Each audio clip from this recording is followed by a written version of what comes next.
आप देख रहे हैं अल्फा डिफेंस हिंदी में आपका स्वागत है। आज के इस वीडियो में हम लोग बात करेंगे डीआरडीओ की सबमरीन लॉन्च क्रूज मिसाइल के बारे में। आप सभी को याद होगा कुछ समय पहले हम लोगों ने आपको बताया था कि डीआरडीओ एक next generation submarine launch cruise missile के ऊपर काम कर रहे हैं। इस क्रूज मिसाइल के दो वेरिएंट होंगे, एक एंटी शिप वेरिएंट और दूसरा लैंड अटैक वेरिएंट। लेकिन उस वीडियो के दौरान जो हम लोगों ने इसकी रेंज एस्टिमेट की थी वो 350 किलोमीटर की अज्यूम की थी, क्योंकि इसके सारे डायमेंशंस काफी हद तक हार्पून, क्लब और एक्सोसैट से मिलते जुलते थे। लेकिन अब इस मिसाइल सिस्टम को लेकर कुछ और इम्पोर्टेंट इन्फॉर्मेशन निकलकर सामने आई है। इस मिसाइल सिस्टम की रेंज 1000 किलोमीटर से लेकर 1500 किलोमीटर तक की होगी। अगर टेक्नोलॉजी की बात की जाए तो इसमें निर्भय सबसोनिक क्रूज मिसाइल की टेक्नोलॉजी का प्रयोग किया जाएगा। डीआरडीओ की लैब NSTL की एक फोटोग्राफ निकलकर सामने आई है। ये काफी लो रेजोल्यूशन फोटोग्राफ है, लेकिन अगर आप इसमें ध्यान से ऑब्जर्व करेंगे तो आपको समझ में आएगा कि ये निर्भय सबसोनिक क्रूज मिसाइल का एक वेरिएंट है और इसको सबमरीन से लॉन्च करने के लिए मॉडिफाई किया जा रहा है।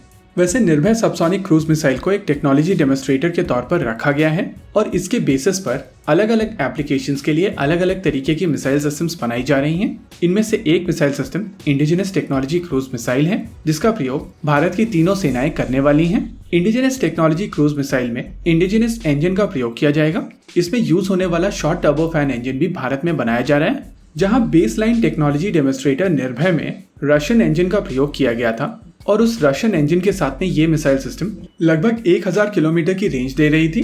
वहीं पर इंडिजिनस टेक्नोलॉजी क्रूज मिसाइल जो इंडिजिनस शॉर्ट टर्बोफैन इंजन का प्रयोग करेगी वो लगभग 1500 किलोमीटर की रेंज देगी।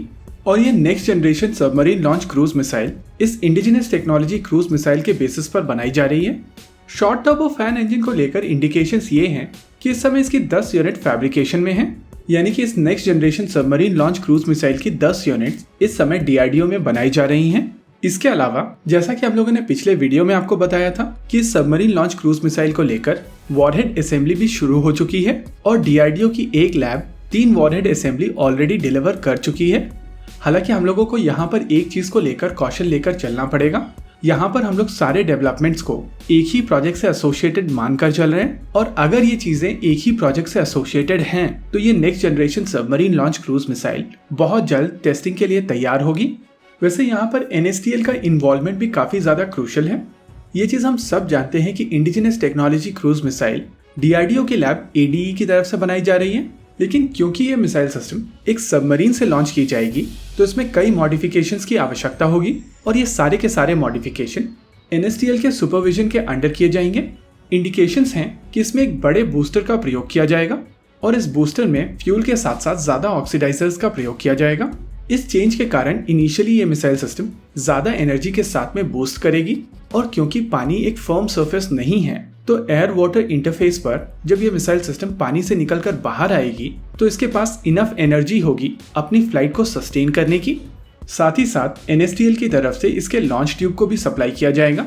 Normally submarine launch cruise missiles initially एक लॉन्च कैप्सूल के अंदर लॉन्च की जाती हैं और एयर वाटर इंटरफेस पर ये कैप्सूल मिसाइल से अलग हो जाता है, जिसके बाद इन मिसाइल सिस्टम्स का बूस्टर इग्नाइट होता है जो इसको एक एल्टीट्यूड और स्पीड तक लेके जाता है, जिसके बाद टर्बोफैन इंजन स्टार्ट हो जाता है।